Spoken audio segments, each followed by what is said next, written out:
హైదరాబాద్ లో చిలుకూరి బాలాజీ టెంపుల్ ప్రధాన అర్చకుడిని 22 దుండగులు అక్కడికి వెళ్లి మరి కొట్టారట.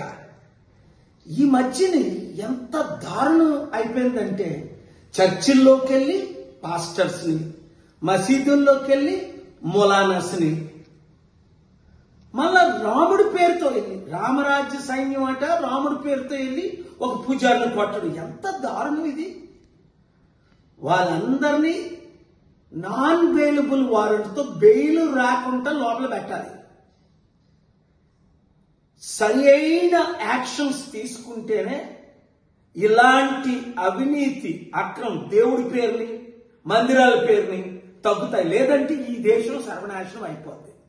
కనుక తెలంగాణ ముఖ్యమంత్రి హోమ్ మినిస్టర్ అయిన రేవంత్ రెడ్డి ఇమీడియట్ గా పోలీస్ డిపార్ట్మెంట్ డీజీపీ కమిషనర్ ద్వారా తగిన చర్యలు తక్షణమే తీసుకోవాలి. ఇలాంటి దారుణాలు ఎక్కడా జరగకూడదు. ముఖ్యంగా చర్చెస్ లో, మందిరాల్లో, టెంపుల్స్ లో జరగకూడదు.